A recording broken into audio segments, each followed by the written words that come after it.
Charted Destiny, Episode 41, Capital Management, Trading Account.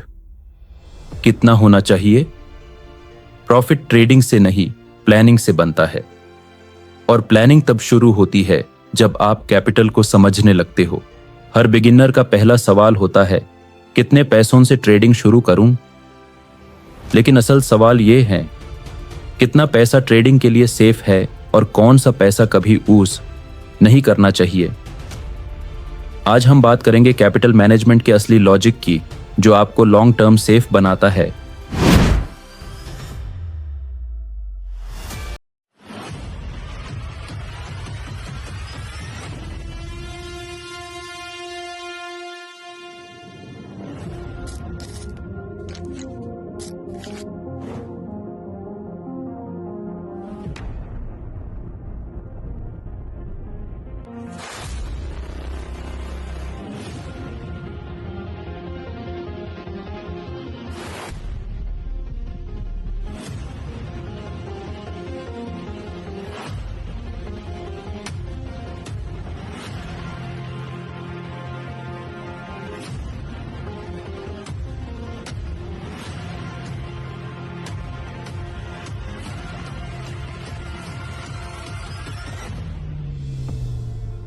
Charted Destiny, Episode 41, Capital Management, Trading Account.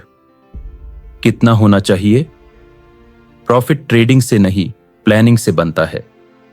और planning तब शुरू होती है जब आप कैपिटल को समझने लगते हो। हर बिगिनर का पहला सवाल होता है, कितने पैसों से ट्रेडिंग शुरू करूं? लेकिन असल सवाल ये है, कितना पैसा ट्रेडिंग के लिए सेफ है और कौन सा पैसा कभी यूज नहीं करना चाहिए। आज हम बात करेंगे कैपिटल मैनेजमेंट के असली लॉजिक की, जो आपको लॉन्ग टर्म सेफ बनाता है। Capital is not about size, it starts with mindset. $1,000 या $10,000 हो, अगर माइंडसेट वीक है तो कैपिटल उड़ जाता है। कैपिटल का साइज नहीं, सोच जरूरी है, रिस्क माइंडसेट। मनी की रिस्पेक्ट, लॉस अब्सॉर्ब करने की ability, the 3 kinds of money you deal with. Capital 3 categories का होता है। 1. Survival money, don't use home rent and bills money. 2. Emergency fund, accident, health, job loss, don't touch this type of money. 3. Speculative capital, a trade loss that doesn't disturb your sleep, that's real risk management. सिर्फ speculative capital से ही trading करो।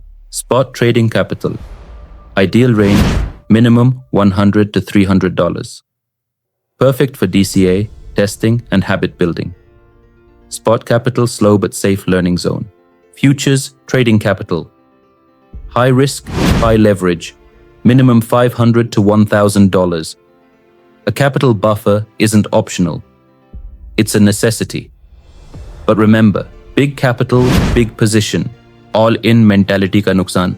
सब पैसा एक साथ डालना trading का pressure cooker. All in mindset, over trading, desperation, emotional exit. Capital को 3 पार्ट्स में डिवाइड करो। Entry, add, reserve. Example breakdown, suppose total capital $1,000, 300 for main position, 200 for averaging, 500 in reserve. Flexibility आपको पैनिक से बचाती है। When I start, I put my all capital in one coin. Dip आया, panic sell, फिर regret, stress and blame. लेकिन जब capital को parts में डिवाइड किया, ट्रेडिंग पीस बन गई। कैपिटल का तोड़ना प्रेशर का तोड़ होता है। Position size, account size. Mistake, $1,000 account, $1,000 trade. Reality, position sizing risk के बेसिस पर होती है, कैपिटल के नहीं। इस टॉपिक को नेक्स्ट एपिसोड में डीप कवर करेंगे। Monthly risk limit, set your rule. Monthly max loss 10%, पर trade risk 2% to 5% max. Monthly reset करो, रिव्यू करो लॉसेस। कैपिटल के साथ आपका स्ट्रेस भी मैनेज होता है। लॉस रिकवरी माइंडसेट, लॉस हुआ अब डबल करके रिकवर करो। Mindset trap, recovery system, take pause, reduce size, learn what broke, capital save करना, कैपिटल ग्रो करना, बैकअप फंड बनाना, एक साइड फंड रखो, stepping away from trading, personal emergencies के लिए, मेंटल रिलीफ के लिए, जब बैकअप होता है फियर कंट्रोल में रहता है, emotional trigger detection, without plan buy large size और लॉस के बाद रिवेंज ट्रेड, हर इमोशनल डिसीजन कैपिटल डैमेज का सोर्स होता है। जर्नल करो, पैटर्न समझो, सेल्फ ऑडिट करो, weekly capital check habit, every Sunday, account balance check करो, रिस्क लॉग अपडेट करो, क्या कैपिटल स्ट्रेस में है, समझो ट्रेडिंग वीकली ट्यून अप मांगती है, कैपिटल ट्रेडिंग का फ्यूल होता है और फ्यूल को बेहतर समझना आपको कंसिस्टेंट बनाता है। मैं हूं शेख जोहेब और ये था एपिसोड 41, जहां हमने सीखा कि ट्रेडिंग अकाउंट का साइज नहीं, सोच मैटर करती है। अगर आप भी हर बार कैपिटल के साथ स्ट्रगल करते हो तो इस एपिसोड को सेव करो, शेयर करो और अपना कैपिटल सिस्टम आज से लिखना स्टार्ट करो। मिलते हैं नेक्स्ट एपिसोड में एक नए ट्रेड माइंडसेट के साथ।